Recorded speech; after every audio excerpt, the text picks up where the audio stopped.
So this video is an introduction to linear inequalities. First, what is an inequality? Well, it's a statement that indicates that two algebraic expressions are not equal.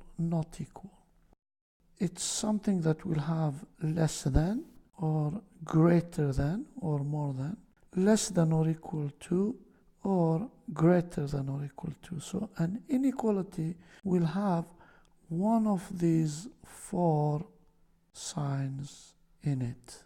Yeah, 1, 2, 3, 4. So in this unit, we take a look at linear inequalities. Linear inequality. And they can come in several forms, in this form, or this form, or this, or this. All of these are different forms of linear inequalities. A solution, of course, of a linear inequality is a value of x that will make the inequality true. And the solution set is all the solutions, and you can graph the solution. Another point which is important to make is solving linear inequalities is almost exactly the same as solving linear equations. Here is a simple example of a linear inequality and the way we solve it. So 2x plus 6 less than or equal to 0. And I want to solve this. This is an example, simple example of a linear inequality. I solve it by adding -6 to both sides. And by doing that, 6 and -6 will cancel. Then the inequality will become 2x less than or equal to -6. And then we divide both sides by 2. So divide by 2, and we get x less than or equal to -3 as the solution set.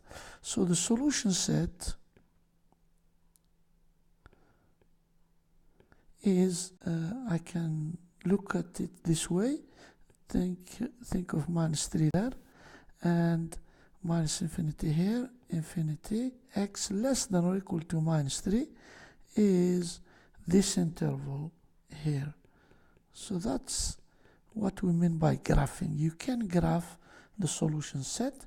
I can also write it as an interval. So again, the solution set will be the interval from -infinity to -3, like this.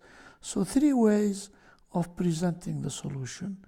Here as a graph, or here as an interval. Okay, this slide shows different types of inequalities, the way they are written in interval notation, and the way they are graphed. Note the following important points, which are if x is greater than a or x less than a, then the interval will be open at a.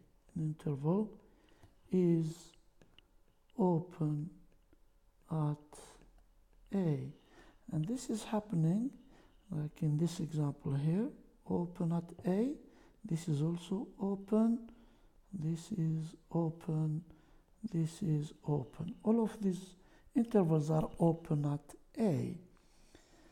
And if, on the other hand, you have x greater than or equal to a, or perhaps x less than or equal to a, then the interval is closed. It contains, in that case, it contains a. So it's closed at a. Open at a, closed at a. And this is happening like in this example here, in this one, in this one. All of these intervals in blue are actually closed at a.